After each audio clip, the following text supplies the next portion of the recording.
Stock market क्या होता है, participants of stock market, regulator of stock market, share क्या होता है, क्यों कंपनी शेयर्स इशू करती है और लोग क्यों शेयर्स को परचेस करते हैं। तो पहले मार्केट का मतलब समझते हैं। मार्केट एक ऐसी जगह होती है जहां लोग अपने इंटरेस्ट के लिए गुड्स और सर्विसेज को बाय या सेल करते हैं। मार्केट में जनरली दो पार्टिसिपेंट होते हैं, एक बायर और दूसरा सेलर। इसके अलावा भी एक पार्टिसिपेंट होता है जिसे हम मीडिएटर कहते हैं। मीडिएटर बायर और सेलर के बीच का कड़ी होता है। ये बायर को सेलर अवेलेबल करवाता है और सेलर को बायर। इस बीच ये दोनों तरफ से कुछ कमीशन चार्ज करता है जो इसका इंटरेस्ट होता है। सभी मार्केट के लिए मीडिएटर की ज़रूरत नहीं होती, पर कुछ ऐसे स्पेशलाइज्ड मार्केट होते हैं जहां ट्रेड करने के लिए मीडिएटर की ज़रूरत होती है, जैसे stock market. As per SEBI rules and regulation हम बिना ब्रोकर के शेयर मार्केट में ट्रेड नहीं कर सकते। सेबी एक गवर्नमेंट बॉडी है जो शेयर मार्केट की हर एक एक्टिविटी को रेगुलेट करती है। इसका पूरा नाम security and exchange board of India है। हम यहाँ मीडिएटर को ब्रोकर बोलते हैं, जो कि स्टॉक एक्सचेंज का मेंबर होता है। स्टॉक एक्सचेंज के थ्रू ही शेयर्स को बाय या सेल किया जाता है। इंडिया में मेनली दो स्टॉक एक्सचेंज है। पहला बीएससी मतलब बॉम्बे स्टॉक एक्सचेंज और दूसरा एनएससी मतलब नेशनल स्टॉक एक्सचेंज।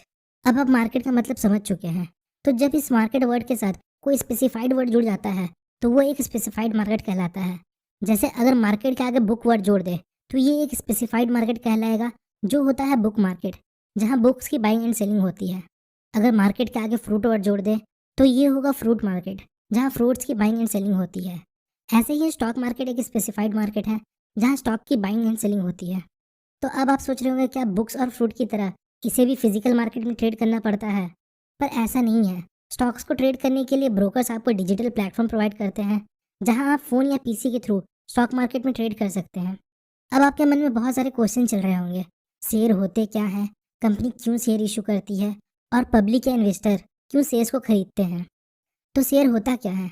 जब किसी कंपनी के ओनरशिप को फाइनाइट नंबर ऑफ यूनिट में तोड़ दिया जाता है, जहां हर यूनिट का प्राइस वैल्यू होता है जिसे हम शेयर प्राइस कहते हैं, और इसे सेल करने के लिए प्राइमरी मार्केट में इशू कर दिया जाता है, तो इसे हम शेयर्स कहते हैं। अगर कोई व्यक्ति इस शेयर्स को खरीदता है तो इसका मतलब वो उस कंपनी की ओनरशिप को खरीद रहा है। अगर कंपनी को फ्यूचर में कोई प्रॉफिट या लॉस होता है तो वो व्यक्ति उस प्रोपोर्शन में प्रॉफिट या लॉस का हिस्सेदार होगा जिस प्रोपोर्शन में उसने कंपनी के शेयर्स खरीदे थे। अब समझते हैं कंपनी क्यों शेयर्स इशू करता है। तो जब भी किसी कंपनी को फंड की ज़रूरत होती है वो तीन तरह से फंड रेज कर सकता है। पहला प्राइवेट फंड। प्राइवेट फंड का मतलब कंपनी के खुद के पैसे जो उसने पास्ट के प्रॉफिट से रिजर्व करके रखा है। दूसरा डेप्ट। डेप्ट का मतलब कर्ज या लोन। कंपनी किसी बैंक या फाइनेंशियल इंस्टीट्यूट से लोन ले सकती है। तीसरा इक्विटी। इक्विटी मतलब आईपीओ के थ्रू शेयर्स इशू करके। आईपीओ का फुल फॉर्म होता है इनिशियल पब्लिक ऑफर। जब फ्रेश शेयर्स को इशू करते हैं तो उसे आईपीओ के थ्रू ही इशू किया जाता है। अब सवाल आता है कंपनी फंड रेज क्यों करता है। तो कंपनी फ्यूचर एक्सपांसन के लिए फंड रेज कर सकता है, किसी न्यू प्रोजेक्ट के लिए फंड रेज कर सकता है और डेप्ट की पेमेंट के लिए फंड रेज कर सकता है। आप सोच रहे होंगे जब कंपनी लोन लेके फंड रेज कर सकती है तो शेयर्स इशू करके वो ओनरशिप क्यों डिस्ट्रीब्यूट करती है। तो इक्विटी रेज करने से कंपनी को बहुत से बेनिफिट होते हैं। जैसे अगर कंपनी लोन लेती है तो उसे बैंक को फिक्स इंटरेस्ट देना पड़ता है, चाहे कंपनी प्रॉफिट में हो या लॉस में। और वहीं इक्विटी के थ्रू फंड रेज करने पर कंपनी को कोई इंटरेस्ट नहीं देना पड़ता। अगर कंपनी प्रॉफिट करती है तो अपने शेयर होल्डर्स को प्रॉफिट का हिस्सा देती है। दूसरा advantage, to maintain healthy balance sheet. Loan लेने पर बैलेंस शीट में डेब्ट दिखाई देता है जिससे कंपनी की इमेज थोड़ी सही नहीं दिखती और इन्वेस्टर उस कंपनी में इन्वेस्ट कम करते हैं। तीसरा, अगर कोई कंपनी डेब्ट की पेमेंट के लिए फंड रेज करना चाहती है तो लोन नहीं ले सकती। समझते हैं, क्योंकि ये तो बेवकूफ़ी होगी कर्ज को चुकाने के लिए एक और कर्ज ले लेना। इसलिए कंपनी शेयर्स इशू करती है। और एंड में सवाल आता है पब्लिक क्यों शेयर्स परचेस करती है जब इसमें लॉस के चांसेस है। तो ऐसा है, शेयर मार्केट में जितने भी लोग इन्वॉल्व है सब पैसे के लिए और प्रॉफिट के लिए इन्वॉल्व है। एक इंडिविजुअल किसी कंपनी के शेयर्स में तभी इन्वेस्ट करता है जब उसे उस कंपनी के फंडामेंटल और पास्ट के डेटा को देखकर उसके फ्यूचर में ग्रोथ की पॉसिबिलिटी दिखती है। और अगर कंपनी ग्रो करेगा तो उसे भी प्रॉफिट होगा, इसलिए लोग शेयर्स में। और ट्रेडिंग अकाउंट क्या होता है, क्यों डीमेट और ट्रेडिंग अकाउंट की ज़रूरत होती है, और डिपॉजिटरी एंड डिपॉजिटरी पार्टिसिपेंट्स क्या होते हैं। तो अगर आपको शेयर मार्केट के बारे में थोड़ा भी नॉलेज होगा तो आपको पता होगा शेयर मार्केट में ट्रेड या इन्वेस्ट करने के लिए डीमेट और ट्रेडिंग अकाउंट की ज़रूरत होती है। पर ये डीमेट और ट्रेडिंग अकाउंट होते हैं जब टेक्नोलॉजी इतनी डेवलप नहीं थी तो शेयर्स को फिजिकल फॉर्म में ट्रेड किया जाता था। मतलब अगर किसी को शेयर्स बाय या सेल करने होते थे तो उसे एक्सचेंज जाकर के शेयर को बाय या सेल करना पड़ता था, और शेयर्स को बाय करने पर एक फिजिकल डॉक्यूमेंट देते थे जिसे शेयर सर्टिफिकेट कहते थे। इस तरह से शेयर्स को बाय या सेल करने के कुछ डिसएडवांटेजेस थे, जैसे टाइम कंज्यूमिंग प्रोसेस। इस प्रोसेस में शेयर्स को बायर तक ट्रांसफ़र होने में कई हफ्तों लग जाते थे। दूसरा, शेयर्स को फिजिकल फॉर्म में ट्रेड किया जाता था, जिससे इसमें मिस स्टेटमेंट के चांसेस होते थे। Durability of share certificate. Shares को हार्ड फॉर्म में दिया जाता था, मतलब वो एक पेपर डॉक्यूमेंट होता था जो समय के साथ साथ डिस्ट्रॉय या खो सकता था, जिससे इन्वेस्टर्स को बहुत प्रॉब्लम होती थी। तो समय के साथ साथ टेक्नोलॉजी डेवलप हुई और सेबी के द्वारा शेयर्स को डीमटेरियलाइज कर दिया गया। तो शेयर एक फिजिकल डॉक्यूमेंट होता है जो मटेरियलाइज फॉर्म में होता था। तो डीमटेरियलाइज का मतलब किसी मटेरियलाइज चीज़ को किसी और फॉर्म में कन्वर्ट कर देना। तो शेयर को इलेक्ट्रॉनिक फॉर्म में कन्वर्ट कर दिया गया। अब ये डीमटेरियलाइज शेयर जहाँ इलेक्ट्रॉनिक फॉर्म में स्टोर होते हैं उसे हम डीमेट अकाउंट कहते हैं। डीमेट वर्ड डीमटेरियलाइज वर्ड से आया है। तो हम जब भी किसी शेयर्स को खरीद के होल्ड करते हैं तो वो हमारे डीमेट अकाउंट में स्टोर होता है। तो अब आप समझ चुके होंगे डीमेट अकाउंट क्या होता है और क्यों इसकी ज़रूरत होती है। अब जानते हैं ट्रेडिंग अकाउंट का मतलब और उसके यूसेज। तो जब भी हम शेयर मार्केट में शेयर्स को बाय या सेल करते हैं तो पेमेंट या कैश रिसीव करने के लिए जिस अकाउंट की ज़रूरत होती है उसे हम ट्रेडिंग अकाउंट कहते हैं। आप सेकेंडरी मार्केट में शेयर्स के ट्रांजैक्शन अपने बैंक अकाउंट से नहीं कर सकते, उसके लिए आपको ट्रेडिंग अकाउंट की ज़रूरत होती है। ये आपके बैंक अकाउंट से लिंक होता है। अगर आपको शेयर्स बाय करने होते हैं तो आप अपने बैंक अकाउंट से ट्रेडिंग अकाउंट में पैसे ऐड करके शेयर्स को बाय कर सकते हैं। इसी तरह जब आपको कोई शेयर्स को सेल करना होता है तो पैसे आपके ट्रेडिंग अकाउंट में आते हैं और वहाँ से आप पैसे अपने बैंक अकाउंट में ट्रांसफ़र कर सकते हैं। तो अब डिपॉजिटरी का मतलब समझते हैं। तो डिपॉजिटरी एक इंस्टीट्यूट होती है जो हमें डीमेट अकाउंट की फैसिलिटी प्रोवाइड करता है, जहां हम अपने शेयर्स को इलेक्ट्रॉनिक फॉर्म में स्टोर करते हैं। ये स्टॉक्स की बाइंग एंड सेलिंग में सिक्योरिटी और लिक्विडिटी प्रोवाइड करती है, जिससे हम बिना किसी चिंता के शेयर्स को ऑनलाइन कम समय में बाय या सेल कर सकते हैं। इंडिया में 2 डिपॉजिटरीज हैं, पहला NSDL और दूसरा CDSL। तो डिपॉजिटरी पार्टिसिपेंट्स क्या होते हैं?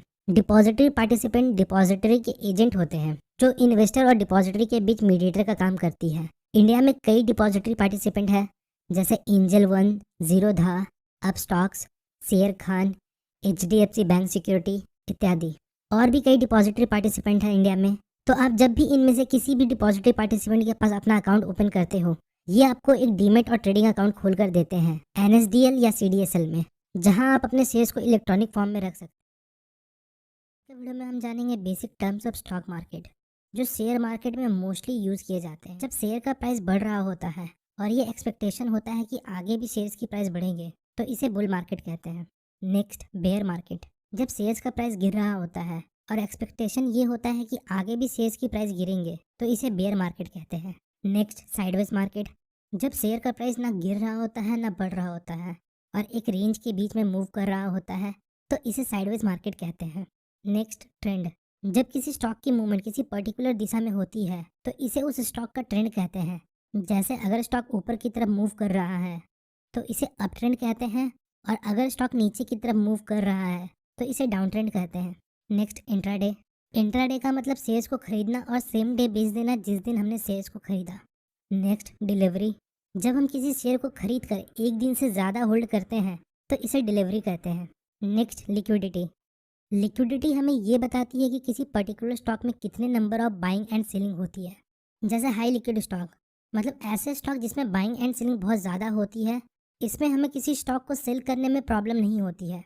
और इलिक्विड स्टॉक, मतलब ऐसे स्टॉक जिसमें बाइंग एंड सेलिंग बहुत कम होती है, इन स्टॉक्स को सेल करने में हमें थोड़ी प्रॉब्लम होती है क्योंकि इसमें नंबर ऑफ बायर बहुत कम होते हैं। Next, volatility. वोलेटिलिटी एक मेज़र है जो हमें ये बताता है कि एक सस्टेन पीरियड में किसी स्टॉक का प्राइस कितना ऊपर नीचे होता है। जैसे हाई वॉलेटिलिटी स्टॉक्स, ऐसे स्टॉक जिनका प्राइस बहुत ज़्यादा फ्लक्चुएट करता है, इनका प्राइस बहुत ज़्यादा घटता और बढ़ता है। और लो वॉलेटिलिटी स्टॉक, ऐसे स्टॉक जिनमें फ्लक्चुएशन कम होता है, इनका प्राइस स्टेडी होता है। नेक्स्ट, OHLC, जहाँ O का मतलब ओपन, H का मतलब हाई, L का मतलब लो और C का मतलब क्लोज होता है। चार्ट में जब भी कोई कैंडल फॉर्म होती है वो 4 प्राइस से मिलकर बनती है। एक उसका ओपन प्राइस, दूसरा जो उसने उस पीरियड में हाई बनाया, तीसरा जो उसने उस पीरियड में लो बनाया, और चौथा जिस प्राइस पर वो क्लोज हुआ। इसे हम शॉर्ट में OHLC कहते हैं। अब नेक्स्ट है स्क्वायर ऑफ। तो जब भी हम किसी खरीदे हुए शेयर्स को बेचते हैं तो इसे हम स्क्वायर ऑफ करना बोलते हैं। Next, IPO।